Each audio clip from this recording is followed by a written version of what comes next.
The room was dim, lit only by the flickering glow of a fire in the corner. The warmth of the flames played over our skin, casting us in shades of amber and gold. Ethan's hands moved over me with a mix of gentleness and control, his fingers tracing patterns that made me shiver. His lips brushed against mine, soft and slow at first, before deepening into something more urgent, more consuming. I surrendered to him completely, letting his touch guide me, letting his presence envelop me. He whispered my name, his voice a low, seductive growl that sent heat rushing through me. His hands gripped my hips, pulling me closer as our bodies moved together in a rhythm that felt primal, instinctive. The fire crackled softly, a counterpoint to the rapid beat of my heart. I felt his breath against my skin, his movements deliberate and commanding, and I let myself fall deeper into him, into this moment, into us. Ethan's movements became more deliberate, his hands sliding down my back with a tenderness that only heightened the intensity of the moment. His fingers lingered, tracing slow circles, igniting sensations that left me breathless. I tilted my head back as his lips moved to the hollow of my throat, his breath warm and steady, his touch both calming and electrifying. The flicker of the firelight danced across his face, casting shadows that seemed to mirror the depth of his gaze as he looked at me. His eyes filled with a mix of desire and something deeper, something unspoken. As he pulled me closer, I felt the strength in his arms, the way he held me as though I might vanish if he let me go. His lips met mine again, this time with an urgency that sent a jolt through me, and I responded in kind, matching his fervor. My hands roamed over his body, memorizing the contours of his shoulders, the steady rhythm of his heartbeat beneath my fingertips. Each movement felt like an unspoken promise, a connection that transcended words, leaving only the raw, undeniable truth of what we shared in that moment. The fire crackled softly in the background as we reached a crescendo, our breaths mingling, our bodies perfectly attuned to one another. Then we lay entwined on the soft rug before the hearth, the warmth of the flames a gentle contrast to the lingering heat between us. Ethan's arm draped over me, his fingers absently tracing patterns on my skin, and in the quiet of the room, I felt a peace I hadn't known before. A fleeting moment of clarity in the midst of the chaos that defined our lives. He looked at me with an intensity that was both thrilling and terrifying. "You trust me, don't you, Olivia?" he asked, his voice a mixture of tenderness and authority. I nodded, not trusting myself to speak. Little did I know that this moment was only the beginning of a journey that would challenge everything I thought I knew about myself. Ethan had always been mysterious, but after that night, he revealed a side of himself I hadn't seen before. He spoke of a place, a retreat where desire and surrender intertwined, a sanctuary where boundaries were tested and broken. He wanted me to go, to follow him into a world that existed outside the constraints of normal life.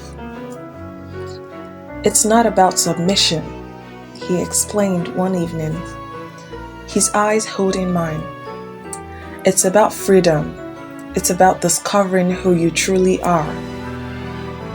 I agreed, more out of curiosity than understanding. The retreat, known simply as the house, was an elegant estate hidden in the countryside, its walls echoing with the quiet whispers of secrets and desires. There, I met Damien, a man whose presence was as commanding as Ethan's, though colder, more calculating. "Ethan has brought you here to learn," Damien said, his voice like ice. "But it's up to you whether you embrace it."